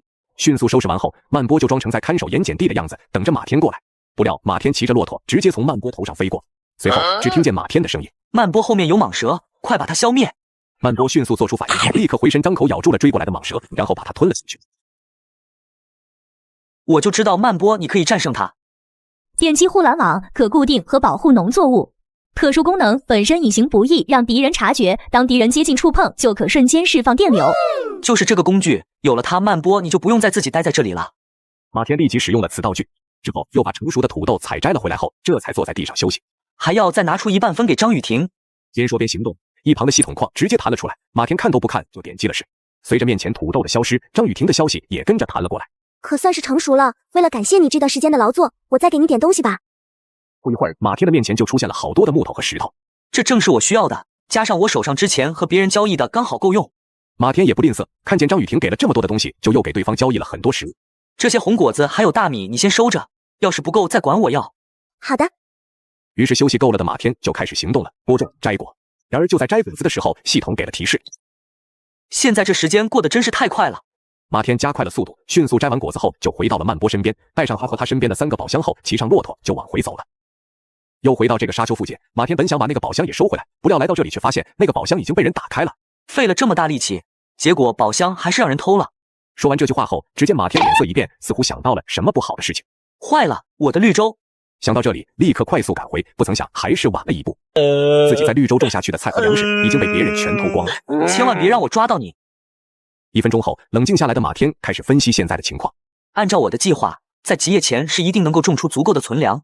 现在这个局面等于浪费了好几天，看来我得重新规划后面的时间了。全民穿越求生游戏，马天还沉浸在菜地被偷的悲伤中，不料骆驼竟然和曼波打了起来，这又是为何呢？不能再浪费时间了，这2天消耗的水晶城有点多，我先把它补充上。于是马天把水晶城和大米各种下了一半，施展技能后说道：“接下来是升级房屋。”来到屋子前，马天拿出了足够多的木头和石头，然后把它们放在了面前。随着光芒闪过，房子再次升级，真是漂亮！我要进去参观一下。刚迈进一个化肥桶飞来，直接砸在了马天的头上。马天生气的抬头看，就见前面的骆驼和曼波打了起来。马天只好先过去制止他们2个。再打下去就都给我走！刚好我现在连自己都养不活了。他们2个听到马天的声音后，就立刻停止动作，站在原地。就见曼波的嘴里还有骆驼的饲料出现。难怪他俩打架，忙得我都忘记喂曼波食物，让他饿的都去偷骆驼的饲料吃了。马天这回拿出小红果扔给曼波，喂完后就上前牵着骆驼，带着他来到了屋后。升级完的屋子后面多了一个用稻草覆盖的牲畜棚，记住，这以后就是你的住所了。经过这些天的相处，骆驼已经认定马天这个主人了，现在即使不用拴着也不会乱跑。骆驼听到马天这么说，就露出了高兴的表情，之后大摇大摆地走了进去。解决完这些事情后，马天就带着曼波回到了屋内。我就不限制你的自由了，毕竟你还能帮我看着菜地，以后要是实在太饿就过来找我，可不能再和骆驼打架了。这时马天才有时间看看升级后的屋子，四周的墙壁都变成了厚重的石头，看着厚度足够抵御降温了。屋子内除了火炕，还多了一个灶台和壁炉。巡视一圈后，马天来到灶台前，就把净水器图纸给用了。一道白光闪过，净水器自动连接上窗外的水潭后，然后显示安装成功。把这个用在这里，以后做饭烧水都会很方便。这时马天这才想起来，自己还有一个土地升级图纸没用。看来明天还是得再去一趟盐碱地，先把那块菜地升级了。许久都没聊天的牛子英突然给马天发过来新消息：我想用黄瓜换点水晶城，你看这是我刚换到的，非常稀有。然而马天看到他的消息后，竟然有些生气。按照黄瓜的生长周期，就算有人能比我提前获得黄瓜种子，也不会现在就成熟的。这个黄瓜应该就是我种下的。想到这里的马天就给牛子英回去了消息：需要，但是你能告诉我这黄瓜你是从哪获得的吗？是这个人。马天点击了一下这个头像，系统框中就出现了和这人的聊天界面。于是马天转身坐到了火炕上，开始和男人聊起了天。我需要大量黄瓜，为极夜做准备。你现在还有多少？我全都要了。黄瓜我都交换完了，辣椒还有，你看可以吗？我之前种下的就是黄瓜和辣椒，你这句话一出，我就更加确认是你了。看我接下来怎么治你。马天直接开始套路对方。你还有辣椒，真是太厉害了。3粒大米外加1个水晶城，可以的话我全都要了。成交。马天拿出东西给对方交易过去，光芒闪过，面前就出现一堆辣椒。马天继续发送消息：这些不够，你能再去弄些来，明天给我吗？我手里还有水晶城，到时候报酬一定不会少你的。没有了，你得等着。那我还是去找别人换吧。我这么回复他，保证最后他得过来求我和他交换。回完消息的马天就开始打开之前曼波收获的3个宝箱了。这种宝箱开出的东西就是没有外面的宝箱好，我还是得出门才行。这时那个男人一口气给马天回复了好几条消息。这家伙果然上当了。全民穿越求生游戏，马天竟然成功找到了偷菜的贼。精心策划后，究竟能否顺利抓住对方？看见对方上当后，马天就把曼波叫了过来，开始部署计划了。明天他一定会过来偷菜，到时候等他一出现，你就立马咬住他的腿，但是千万不要太用力，只让他没有行动能力就好。第2天一早，马天先是来到屋外观察了一下菜地，确认对方没有连夜过来后，就回到屋子里把熟睡的曼波喊醒。醒醒，你该按照昨天的安排出去看着菜地了。但是曼波依旧睡得很沉，没有要苏醒的迹象。这都不行，真不知道他之前是怎么看住盐碱地的。马天加大力气，最后曼波终于醒来，摇摇晃晃的起身，朝着门外走去了。今天就不用水晶城补充体力了，我去烧水做饭，看看新灶台好不好用。这次马天给自己煮了一锅粥，刚吃到一半，马天就听见屋外的菜地上传出一个男人的喊声。只见曼波死死地咬在男人的小腿上，而那男人躺在地上，神色痛苦，大喊大叫：这是什么东西？疼死了，疼死了！快松口！马天循声而来，那男人看见马天后，着急地开始求饶：快救我，让他松口！我才不帮你！你偷我黄瓜和辣椒，还要我帮你？我看你还敢不敢再偷我的东西？男人这才知道自己是中了马天的圈套。不敢了，不敢了！你快让他先松口，我保证一定不跑，任你处置。毕竟马天是真的不想伤害他人，眼看着教训的差不多了，就让曼波把嘴松开了。以后就不要再干这些事了，靠自己的劳动好好生存。但是令马天没想到的是，曼波刚把嘴松开，那男人就立刻起身，硬生生拖着受伤的腿跑走了。男人离开后，一口气跑到了很远的地方，才停了下来，靠着后面的沙丘坐下。男人拿出一个绷带贴了上去，腿上的伤口竟然奇迹般的好了。你是第一个敢这么对我的，等着今晚我就要你好看。随后，男人站起身，跺跺脚，感觉恢复的差不多后，就朝着自己的绿洲跑了回去。处理完事情，马天就带着土地升级图纸，迅速的来到了盐碱地上。然后对着土地使用了下去。盐碱地等级提升，种植面积扩大，并在土壤中添加有机肥，农作物产量提升，目前可种出地级植物。这等级提升的真好，刚好我的技能还能使用。接下来只要我合理利用，就能在极夜前种出，满足我和张雨婷所需的食物了。马天马上就把这消息告诉给了张雨婷。厉害啊！我这边也没闲着，又获得了很多的种子，你快去试试看，能不能在盐碱地上种下。之后，马天的手中就多了一个袋子。马天打开就看见里面放了好多种类型的种子，这得有10多种种子了。看来我都得试一试才行。于是，在剩下的时间里，马天就开始进行尝试，最后终于得出结论：菠菜、沙枣、花生可以，其余的我就只能去想其他办法了。忙碌完后天就黑了，于是马天赶紧赶回绿洲。但是路上的马天并不知道，那个偷菜的男人趁他不在，就又返回他的绿洲上，趁着曼波打瞌睡的时候，偷偷往水塘里倒了什么进去。第二天一早，马天刚迈出大门，就被冷风吹得瑟瑟发抖，连忙又拿出花袄穿上。真是越来越冷了，现在就连白天的温度都变得这么低了。震惊完后，马天就来到地里开始工作。水晶城还要明天才能成熟，那就先把大米收回来，然后再种下小麦吧。播种、浇水、施肥，做完后，马天就又骑上骆驼去外出寻找宝箱了。这回马天走了很远，一直到天黑才回来。到那时，这次的收获却不是很理想。这一路上虽然咱们俩没有遇见任何危险，但是宝箱也没遇见几个。你做好准备，我打算明后天要去更远的地方了。全民穿越求生游戏，好不容易获得了2个宝箱的马天，这回能开出他需要的东西吗？马天坐在火炕上，开了面前的2个宝箱。高级牲畜棚4周有围挡，里面加有特殊取暖装置。高级化肥发酵系统，可产高级化肥，产肥时间缩短，也可用作化肥升级。走了这么远，就只遇见了2个宝箱，我还真有点没开够。话音刚落，马天就想到了自己还有一个宝箱没打开过，然后拿了出来。就是村长给我的这个宝箱，里面的东西一定很特殊。接着，宝箱的盖子缓缓打开，白色的光芒出现，马天的眼睛瞬间亮了起来。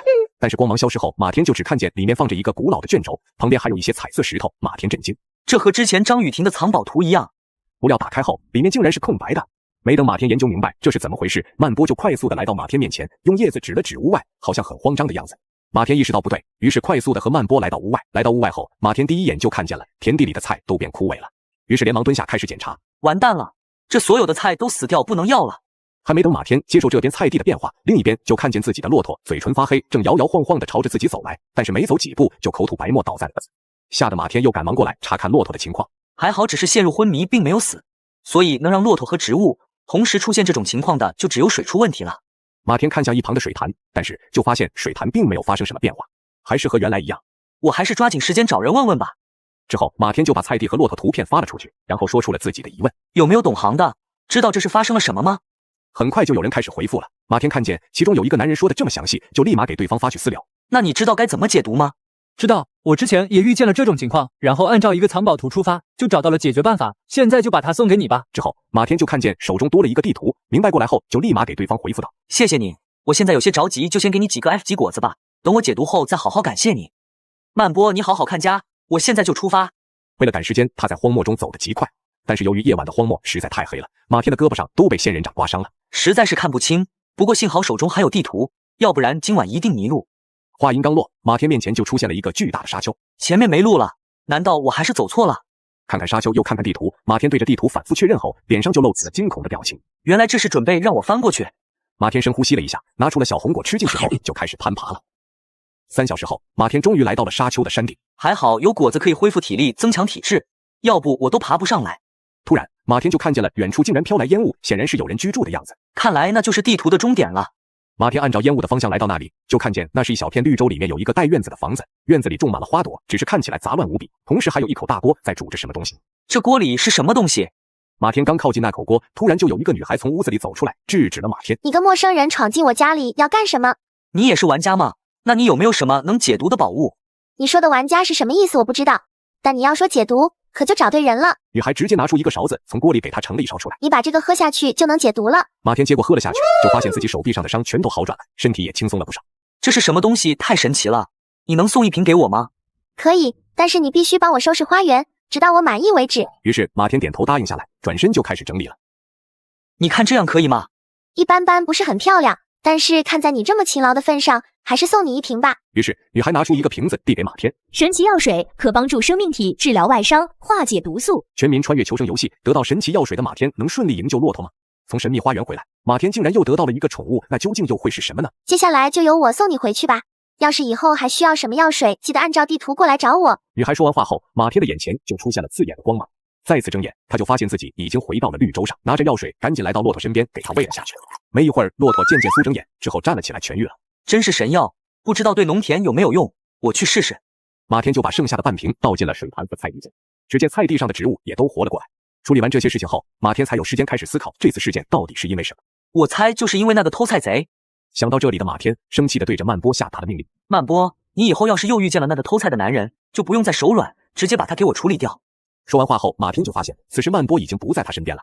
等到马天在屋里找到他的时候，就看见他正和一个小精灵玩得正欢。你是什么人？马天的出现引起了小精灵注意，抬头看到是马天后，就开口生气地对他说道：我是沙漠精灵，因为你整理花园把我的家弄坏了，所以以后你这里就是我的新家了。还有你就是这么对待他的吗？这个大嘴花早就该升级了。升级？我一直以为他也就这样了，那你说应该怎么给他升级呢？你可真是令人讨厌，他也是植物，当然是用肥料了。于是马天就拿出骆驼粪发酵的化肥给他喂下去，但是曼波似乎知道这是怎么来的，就特别抗拒这个化肥。我还有宝箱里开出来的有机肥，这个可以吗？看见曼波点点头后，马天就又拿出了新的一袋有机肥给他。曼波吃进去后，身体直接变大了一圈，牙齿也变得更加锋利了。之后马天继续问道：小精灵，那曼波他现在是满级了吗？不是，但是后面你要是再想给他升级，光用化肥可不行了。于是小精灵就默认马天已经同意他可以住下了，快乐地躺在火炕上睡觉了。马天来到了牲畜棚后，此时骆驼也已经在里面休息了。这2天你就先休息吧，我打算一会儿再去找一个骆驼回来。现在就你一个，要是再出事了，我就还是只能走路，太费时间了。马天说完话，顺手就把牲畜棚也升级了，之后才转身出去，来到熟悉的沙丘寻找骆驼。这次还是得抓一个强壮的。骑上骆驼后，由于马天已经服用很多的 F 级的果子，又经历了这么久的探险，没一会儿就把骆驼制服了。虽然成功收获了骆驼，但是还是不给他喂食，他就不走。马天就只好又拿出之前用水晶城做的工具，去吸引他往盐碱地的方向前进。马天刚在盐碱地上忙完，种好新的植物后，天上就飘下来了雪花。沙漠里竟然还可以下雪了！这时候系统出现了新的提示：你已经生存了27天，基业还有3天将会到来。从明天开始，白天也会增加怪物，请玩家探险时注意安全。听见往后探索会更加艰难，马天就决定好好利用今天的时间。于是骑着骆驼就在盐碱地的周围开始探索了。刚走了一会儿，马天就看见前面出现了一个宝箱。来到宝箱周围，刚开宝箱，母鸡，荒漠中最稀有的动物。马天还没来得及高兴，突然四周就刮起了风沙，他的眼睛都被沙子弄出了泪水。又是下雪，又是刮风，要不我还是先回家吧。马天刚努力地把眼睛睁开，就看见前方风暴中出现了一个人。只见那人在风暴中摇摇晃晃的，连站都站不稳了。马天犹豫了一下，算了，我还是先去救他吧。接近对方后，等到对方转过头后，就从衣服里面爬出来了好多蝎子，然后衣服就瞬间瘪了下去。这又是些什么？全民穿越求生游戏，马天遇见蝎子大队后，能否顺利脱险？极夜来临时，又能否会像系统说的那样简单吗？后面还会有什么意外在等待着马天呢？马天大喊，刚想转身逃走，不料就看见身后竟然也围过来了一群。不行，我要想办法逃命。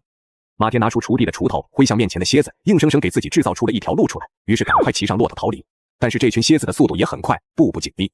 就在马天几乎绝望时，突然发现前面有一个深浅不一的沙坑，此时里面已经积上了一层厚厚的雪了。我们先躲进那个坑里。马天没有任何犹豫，就直接跳进了沙坑里。这也只是暂时安全，他们还是会找到我的。的确，马天隐约听到风中传来了蝎子爬行的声音，很明显，那群蝎子正不断地在寻找他现在的位置。马天冷静下来，迅速分析目前的情况。刚才我攻击他们，就发现他们并没有很强的战斗力，只是数量很多。我猜测这里面一定有一个族群老大在指挥他们，只要把他击败，自然剩下的就好处理了。突然，马天发现一旁的骆驼正围着坑底的一个积雪堆观察。马天感到奇怪，上前扒开，2个宝箱就这样出现在了马天面前。鸡舍可保温御寒，增加母鸡下蛋的产量，并自动收集鸡蛋。还是和母鸡配套出现的，这下不愁没地方放母鸡了。马天又打开另一个宝箱，弓弩和羽箭，无限羽箭可自动锁定目标，攻击敌人。接下来只要找到蝎子的头领就好。马天踩在骆驼身上，从沙坑冒出了一个脑袋后，就开始观察周围的环境。果然发现，在那群蝎子中间有一个体型略大、颜色发红的，就是他。当马天发现蝎子首领时，蝎子首领也发现了他，就立刻指挥蝎子们去攻击马天。好在马天迅速跳出沙坑后，及时的拿出了弓箭射了出去。弓箭直直的刺入蝎子的背后，只见首领挣扎了几下就不动。没有了指挥，马天很快就把蝎子击退了。打开看看里面有什么。保温大棚，保护植物在零下的温度不会受冻。刚好还不知道绿洲的土地遇见低温该怎么办，这下东西全都找全了。于是马天就带着骆驼准备回去了。刚回到自己的绿洲上，就发现菜地上已经有了积雪，赶紧使用大棚后，这才放下心来，回到屋里面取暖。马天拿出大米喂给曼波后，就躺在火炕上，不知不觉的睡着了。一觉醒来，马天来到屋外，就看见外面的雪已经停了，但是温度已经非常低了。看了一眼生存人数，发现又减少了很多人。从今天开始，白天也会有怪物出现，为了安全起见，我还是不出去探险了。所以接下来的日子，马天就决定只在盐碱地和绿洲之间来回往返种植。3天后的早上，马天从火炕上醒来，就看见外面还是漆黑一片，就知道此时极夜已经来临了。正想着呢，系统也出来说话了。从今天起，为期15天的极夜副本模式开始，野外将不会刷新宝箱，请玩家在极寒条件下努力生存。没有宝箱，难道光靠交易吗？大家也都注意到了这一条件，开始在聊天频道中吐槽。看着大家在聊天频道聊得这么热闹，马天的紧张消除了一半。看来是我想多了，极夜应该很轻松就能过去。随后，马天就来到屋后，检查昨天放在牲畜棚的新成员母鸡有没有下蛋。马天站在鸡舍前，一手抓着母鸡，另一只手正打开自动收集鸡蛋的储藏室时，突然身后就传来小精灵的声音：“你快回头看看，怎么周围出现了好多怪兽？”马天听到动静回头，就看见远处冒出了很多长着白毛的雪怪，吓得马天松开母鸡，抱起鸡蛋，快速的跑回了屋里。这到底是什么怪兽？马天把鸡蛋放在灶台上后，就看见大家也都出现了这个情况。全民穿越求生游戏，面对凶猛的怪兽，马天能否成功击败？而张雨婷又给马天发来了求救消息，马天又会怎么做呢？我就知道极夜不可能这么简单。马天感叹完毕后，就听见屋后的骆驼传来了吼叫声。为了安全起见，马天就决定先让曼波过去看看。可能因为曼波是马天的宠物，所以当曼波在屋后接触雪怪后，马天就看见系统还是在自己眼前弹了出来。雪怪在雪地里生成的怪兽会主动攻击人，成功击杀雪怪会获得的宝箱和积分。希望曼波能成功击败。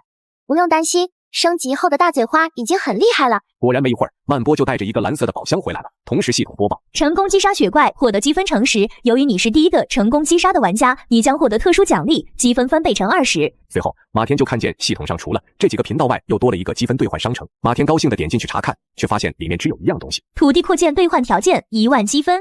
这怎么连简介都没有？但是这个名字听起来就不一般，我偏要把它得到。由于曼波很快就带着宝箱回来了，这让马天忽略了雪怪的厉害。于是马天就气势汹汹的开门，直接冲了出去。不就是1000只雪怪吗？简单，更何况击杀成功后还会给宝箱。打开门后，刚好就在门前撞见了刚要破坏田地的雪怪。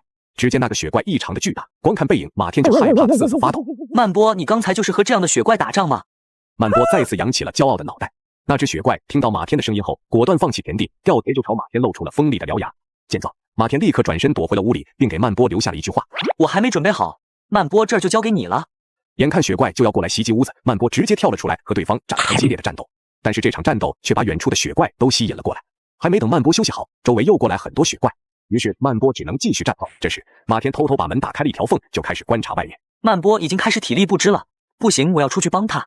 这时小精灵直接叫住了马天，然后递出了一个瓶子。等一下，这是我师傅教我做的神奇药水，喝了它你就可以直接变成无敌状态，这可比你那些 F 级的果子强多了。霸体药水喝一口后，提供霸体状态，持续时间60秒。随后马天带上药水和无限羽箭，就出去和曼波一起开始战斗了。马天和曼波疲惫地坐在屋子前，旁边又多了很多的宝箱。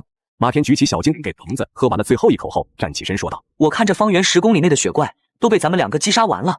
曼波点点头后，系统就把统计好的积分告诉给了马天。恭喜玩家获得积分乘1000。这样算下去，在极夜结束前，我就一定能获得土地扩建了。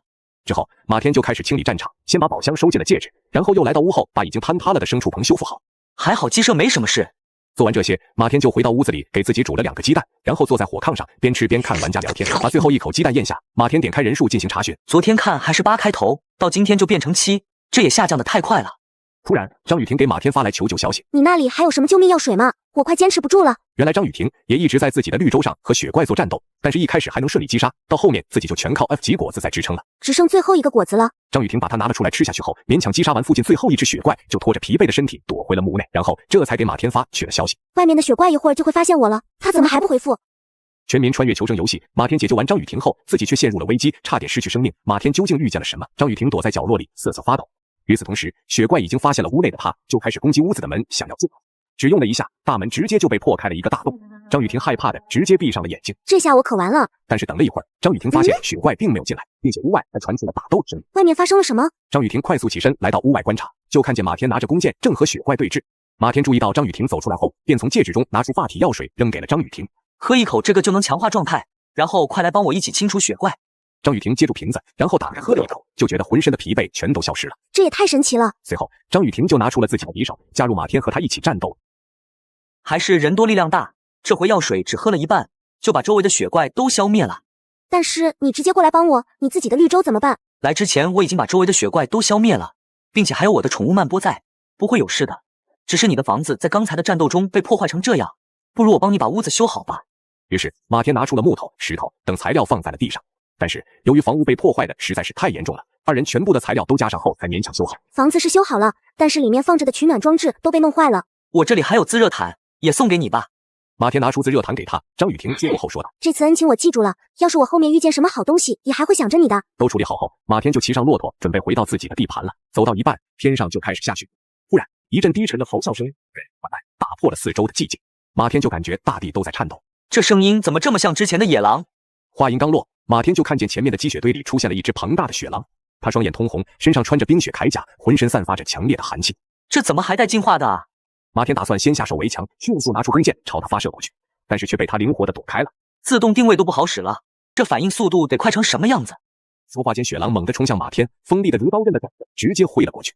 马天迅速跳下骆驼，勉强躲了过去。骆驼看见这么危险，直接跑到很远的地方躲了起来。这只雪狼的攻击速度太快了，和它耗下去，我只会体力不支，得想个办法。马天快速地朝雪狼发射了很多支弓箭，巧妙地利用它躲避弓箭的时候，不断地和它拉开距离。突然，马天发现每次雪狼躲避的时候，都有意识地侧过身子护住胸前的宝石。看来那个宝石就是他的破绽。于是马天手拿一发弓箭，等到雪狼扑过来时，瞬间就朝着宝石捅了上去。宝石破碎，雪狼倒地，然后就变成了一个宝箱。骆驼也在此时回到了马天身边，刚想弯腰打开宝箱，马天就听见远处又传来了狼嚎声。听声音可不止一只，我还是先回去吧。收回宝箱，骑上骆驼。这次路上都没有遇见危险，马天直接回到了屋子里。刚走进屋里，就看见小精灵拿着药水瓶飞了过来。我身上的材料和魔力只够再做这一瓶了。够了够了，之前着急让你做，是因为要抓紧时间帮助张雨婷，现在不用这么急了。那我终于可以休息了。说完后，小精灵直接飞到火炕上睡着了。见状，马天也来到小精灵旁边坐下休息。农作物还有2个小时才成熟，外面有曼波帮我守着，那我就等会儿再出去吧。打开聊天界面，马天发现已经有玩家总结出雪怪的特点了。看到这里，马天想到，要是我能合理利用雪怪的刷新条件，再和无限羽箭组合一下，是不是就能做一个刷怪龙，然后就能无限获得积分了？全民穿越求生游戏，马天的刷怪龙计划能否顺利实施？之后，马天充分发挥了自己的动手能力，制作了2个扫雪神器出来，然后拿着它来到了牲畜棚内。此时外面的雪已经停了，只留下地上厚厚的积雪。马天分别给2个骆驼绑上扫雪神器后说道：“趁着周围雪怪还没刷新出来，你们赶紧把绿洲周围1000米的积雪都扫干净。扫完之后再给我弄一个雪堆出来，我有用。”2个骆驼对马天的话言听计从，听完指令后直接撒欢地跑出去工作了。马天就回到了屋前菜地上，打开保温大棚，把成熟的农作物都收了回来。这时小精灵过来了：“你这里有鲜花种子吗？我制作药水是需要花粉的。”鲜花种子没有，油菜花行吗？可以，但是用它制作出来的药水威力可就没那么厉害了。先试试，不行我就去你那个花园帮你拿点。于是马天这次一半种上了油菜花，一半种上了松小麦。合上大棚后，马天就开始合计刷怪龙该怎么制作。突然，张雨婷的消息打断了马天的思绪。我这里竟然刷新出雪狼了，然后我发现雪狼只会在积雪非常厚的时候出现。原来是这样，我遇见雪狼的时候，刚好天上下了很大的雪。马天看了一眼自己的积分，简单的计算了一下，雪狼的积分比雪怪还要高5分，而且雪狼的弱点这么明显，我就制作雪狼出来刷分吧。马天开始打开之前获得的宝箱，开始看看能获得什么材料。传送符使用后可到达任何地方，随地时间6小时一次。这个也有用，我先收下。之后，马天又拿出之前击杀雪怪所获得的宝箱子，刚开却发现里面竟然是空的。马天露出震惊的表情，之后又拿出好几个宝箱摆在地上，依次打开，直到打开到最后一个时，终于弹出物品获得的消息了。全自动连发弩在原有的弓箭上进行升级，遇见危险可自行射击。不枉我开了这么久，总算出来一个有用的了。现在我还差一个坚固的笼子来控制雪狼不要乱跑。但是接下来马天就没那么好命了，把手上的宝箱全都打开，也就只获得了1个公鸡、3件保暖棉裤，还有一大堆可以生火的木头。刚好这时候，2只骆驼气喘吁吁的回来了。马天就把扫雪神器给他们解开了。好了，你们可以回去休息了。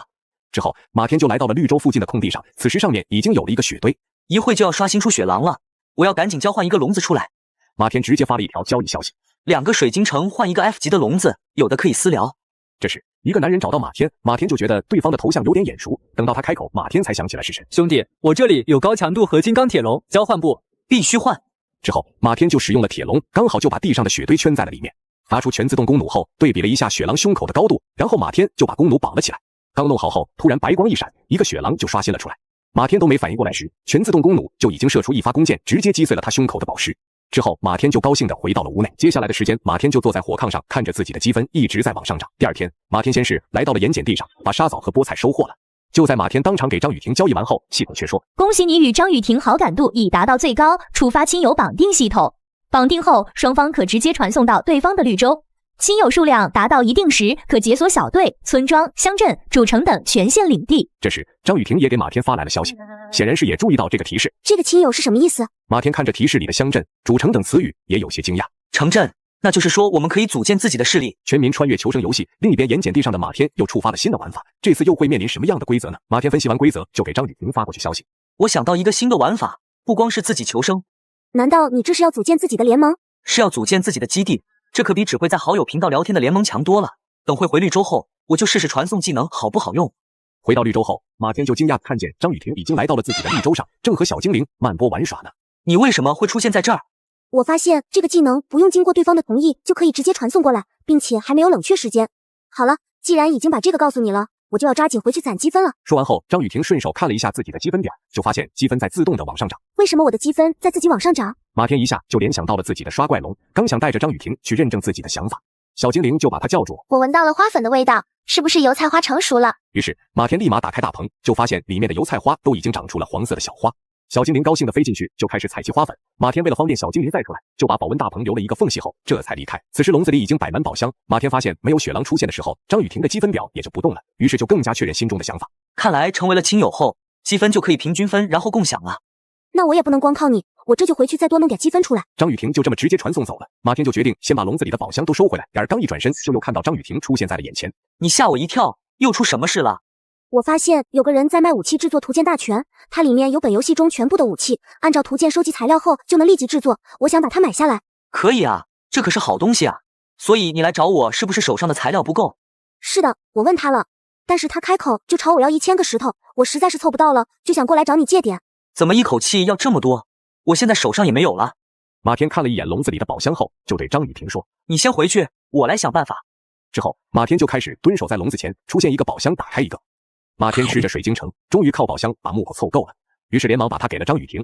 但是张雨婷却发来消息说：“不好，他反悔了。”马天看到这个消息后，立马就着急了，发动技能就要过去询问这是怎么回事。来到张雨婷身边后，张雨婷就立马给他看了他俩的聊天记录。你去问问卖给谁了，他要是不说，就拿水晶城诱惑他。张雨婷按照马天说的，直接给对方发过去，果然对方拒绝了。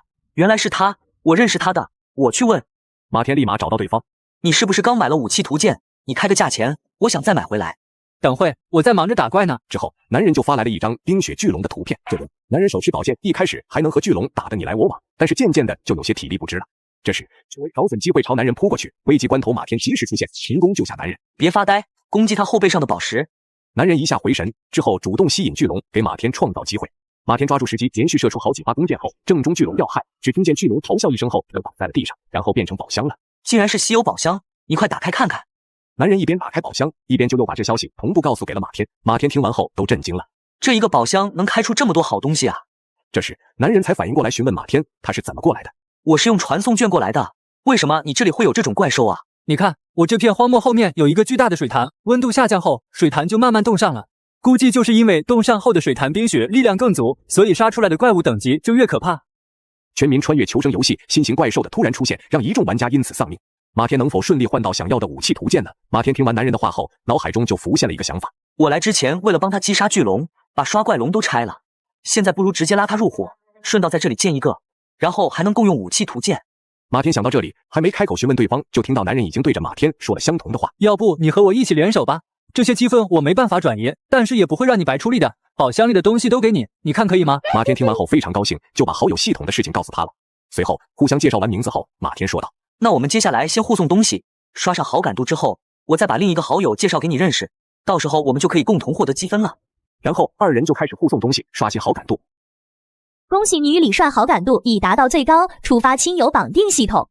绑定后，双方可直接传送到对方的绿洲，这就成了。是的，现在我们的积分也可以共享了。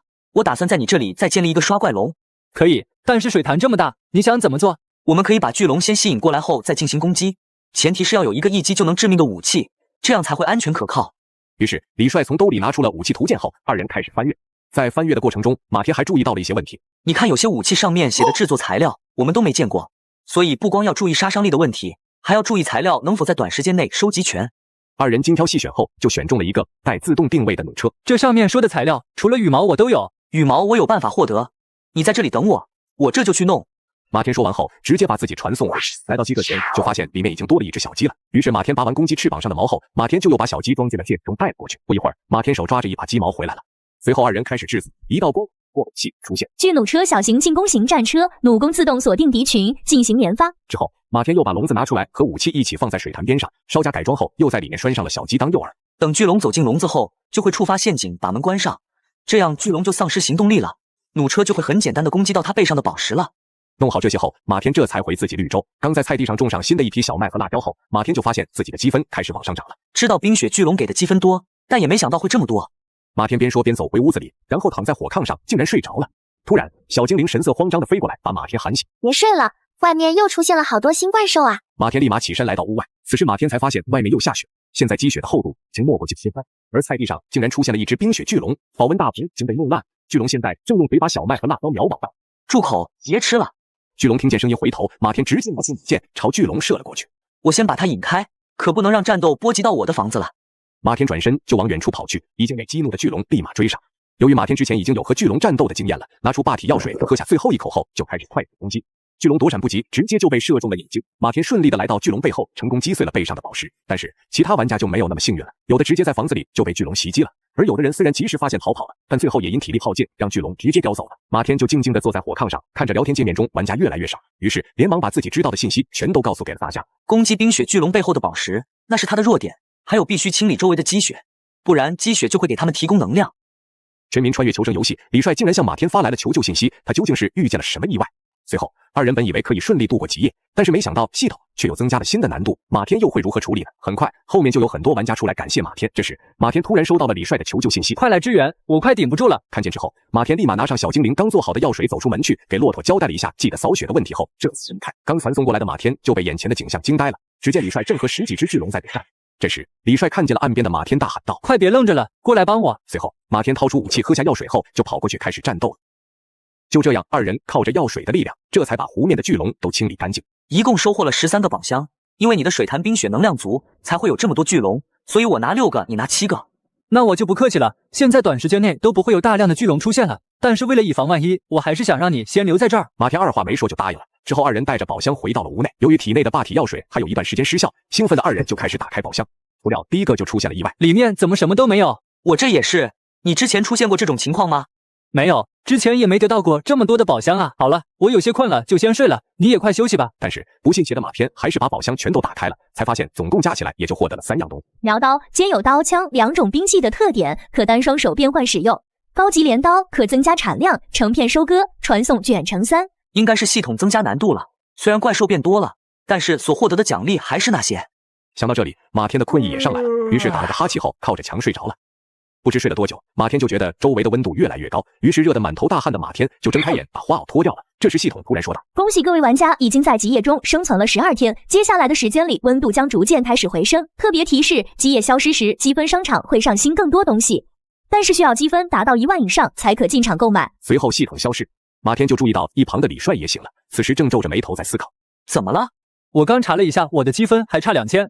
但是我真的很想买商城里的速度药水。马天听闻，这才想起来查看自己的积分，才发现正好差了1000分。于是马天赶紧安慰道：“我的积分也不够，不如现在就出去击杀冰雪巨龙吧。”当二人来到屋外时，就发现外面的积雪全都融化了，四周连雪怪的影子都没有。但是等到二人来到水潭附近后，马天就看见水潭的深处还在刷新巨龙，只不过因为距离岸边太远，没有被吸引过来，一直在深处徘徊。你看远处。李帅抬头顺着马天手指的方向看过去，之后说道：“对了，这个水潭很大，一时半会儿也融化不了，不如我们现在过去赚积分吧。”不行，首先我们不清楚里面的冰雪巨龙有多少，其次就算我们都能打得过，但是宝箱太多了也拿不回来啊。这时张雨婷传送过来了，对着马天说道：“终于找到你了，我的积分还差很多，现在有什么办法吗？”马天看见张雨婷也过来了，于是在脑海中有了新的计划。我可以骑着骆驼把他们引到岸边，然后李帅在岸边用弩车攻击，我会尽量把巨龙的后背留给你，然后争取一发搞定。之后张雨婷就出来把宝箱拿走。说罢，3人一拍即合，开始行动。马天骑着骆驼来到巨龙堆后，朝着其中一只巨龙的身上就射出了发弩箭。不料弩箭的方向却有些歪，从2只巨龙的眼前飞过后，才命中了马天选的那只。这一举动直接引起了3只巨龙的注意。不好，快跑！全民穿越求生游戏集夜结束前，马天和小伙伴们打算疯狂刷分，为接下来的挑战做准备。然而负责引怪的马天却意外出现失误，他能否顺利化解这场危机呢？冰面上，马天夺命狂奔，身后3只巨龙紧追不舍，眼看就要接近岸边了，马天心急如焚，大声呼喊：“李帅，准备好弩车！”岸边的李帅听到后，迅速调整弩车方向。只见马天飞速跑到弩车跟前，一个漂亮的掉头，又加速往水潭深处跑去。这波操作直接把2只巨龙整懵了，他们立即条件反射般继续追赶马天。就在这瞬间，他们背后的宝石毫无保留地暴露了出来。趁现在，快点攻击！话音刚落，利剑便如闪电般射出，击碎宝石。2人配合默契，成功消灭了2只巨龙。就在这时，后面落单的巨龙察觉到情况不妙，刚想转身逃窜，却没想到张雨婷出现在了他的身后。趁巨龙还没反应过来，张雨婷手中的飞刀如流星般飞出，精准命中宝石。随着巨龙轰然倒地，3人终于有惊无险地获得了宝箱。要不还是我来吧，以我现在的飞刀技术，应该没问题。行，你来试试。要是不小心多引来了巨龙，我和李帅也能在岸边接应你。于是张雨婷来到水潭中心，深吸一口气，直接将弓箭用力扔出，不偏不倚，刚好命中一个巨龙。巨龙被激怒，怒吼着回头，却只见张雨婷早已骑着骆驼扬长而去。在之后的引怪过程中，3人越来越熟练，除了休息时间，其余就都在刷怪。随着温度升高，现在水潭已完全融化了，不如我们现在就此收手吧。随后3人就先回到了李帅的屋子统计积分。3人围坐在一起，分别说一下自己的积分。我现在有17000多了，我也是，我有2万积分了。我想，既然我们要搞自己的基地，那就每人都说一下买什么，互相配合，避免浪费积分。我手上有武器图鉴，有武器材料出现，你们可以多换点。有药材安心，再换点药品。讨论结束后，3人才回到了自己的绿洲上。马天来到菜地，给新种下的水晶城浇足了水后，才回到木屋，静静等待集夜结束。马天刚坐在火炕上，系统就出现了倒计时，还有最后3秒钟。时间一到，系统的声音准时响起。恭喜各位玩家成功度过第1次天灾，积分商店已经成功上新。话音刚落，马天就用最快的速度点进积分商店，果不其然，除了土地扩建，又新增了不少好东西。以我现在的积分，大部分都能换到。于是马天毫不犹豫地把有用的物品全都兑换了下来。这时系统再次发声，在此次天灾中获得积分数量排名为前100名的玩家可获得额外奖励。此消息一出，玩家们瞬间炸开了锅，各种消息在聊天框里疯狂刷屏。我应该能上榜吧？说罢，马天迫不及待地点击查看名单。马天一路往下翻，终于在第99名看到了自己的名字。我们3个人这么拼命刷分，也只有我上榜了，可想而知前面的玩家得有多厉害。下一刻，一个华丽的幸运转盘突然出现在马天眼前，转盘上每一格的物品都是市面上难得一见的稀罕宝贝，这里面的每一个东西我都想要。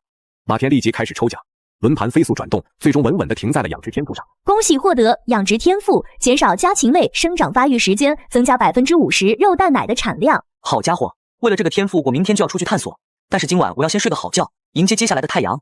于是马天一觉睡到天亮，神清气爽地走出屋子后，系统的声音响起。鉴于第1次灾难结束后，本区玩家数量大幅减少，可进行游戏区域合并，并开放全服聊天交易系统。全民穿越求生游戏刚度过极夜的马天意外获得了神秘技能，这究竟是什么呢？外出探险时，他又一头栽进了新麻烦中，直接昏迷不醒。这到底又碰上了什么样的危险？马天看向聊天频道减少的人数后，忍不住长叹一口气，心里琢磨着。这一次天灾最要命的不是温度和粮食，好多人反而是活活给累走的。看来能快速恢复体力的食物才是真正的硬通货啊！